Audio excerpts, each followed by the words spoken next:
Զրուցում ենք ազգային ժողովի նախկին падգամավոր Նաիրա Զոհրաբյանի հետ։ Տիկին Զոհրաբյան,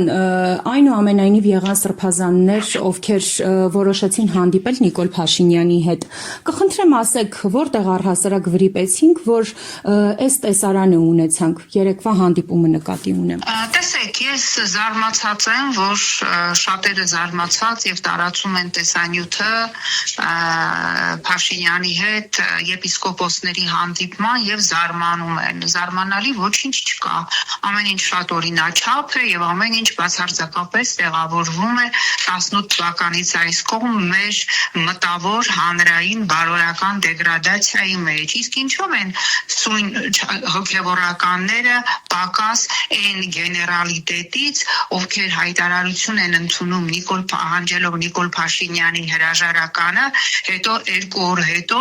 զգաստ չես տված պատիվ պահում Նիկոլ Փաշինյանի առջև։ Իսկ ինչով են այս հոգեվորականները պակաս այն մտավորականներից կամ ստեղծագործական միության ղեկավարներից, որոնցից ամեն մեկը կենտրոնում մի հսկայական տարածք է վերցրել, տարածքների 90%-ը տալիս են վարձակալության եւ հով լրված ապրում են։ Իսկ ինչով են այս հոգեվորականները պակաս մենք քաղաքականությամբ չենք զբաղվում ամենաստահակային ձևակերպումը մշտապես ասող հանրային սեգմենտից, որոնց համար ամենակարևորը իրենց կոմֆորտն է, քանի որ հանրային պահանջը ցավոք սրտի 18-ից այս կողմ ձևակերպվել է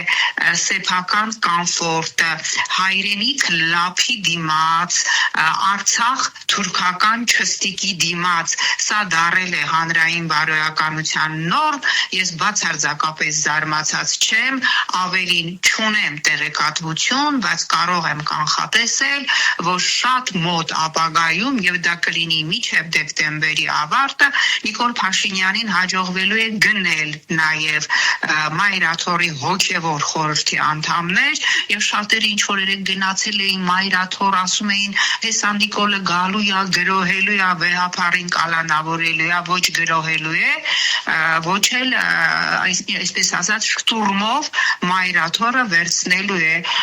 գնելու է հոգեվոր խորհրդի անդամներին տարբեր կերպ, մեկին կոմպրոմատով, մեկին ինչ որ բան խոստանալով եւ նրանք խելոք, հնազանդ քվեարկելու են եւ հեռացնելու են վեհապարին։ Ավելի քան վստահ եմ, որ նույնիսկ թույլ չի տալու, որ վեհապարը երկրից հեռանա, որովհետեւ այստեղ մնալը եւ հայ առաքելական եկեղեցին հիմնահատակ ոչնչացնելը այդ շոուի կարևորագույն բաղադրամասն է, որը չի ավարտվելու միայն վեհապարին իր աթոռից գահից հրաժարումով։ Տիկին Զոհրաբյան, այսինքն որևէ քայլ այս պահին էլ հնարավոր չի անել Նիկոլ Փաշինյանի դեմ, ստացվում է, որ այսպես ժողովրդական ասած դեմը խաղ չկա։ Տեսեք, երբ որ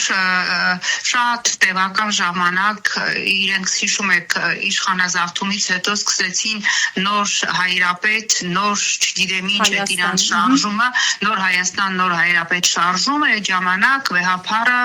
ոչ թե պիտի լռեր, այլ պիտի քայլեր ձեռնարկեին։ Երբ որ վեհապարին թույլ չտվեցին Սարդարապատ մտնել, այդ ժամանակ ոչ թե պիտի լռեին եւ հանձնարարեին հոգեվորական լռել ու ձայն չհանել, այլ պիտի adekvat պատասխան լիներ։ Երբ որ վեհարանից ըստ էության առևանգում են, կալանավորում էին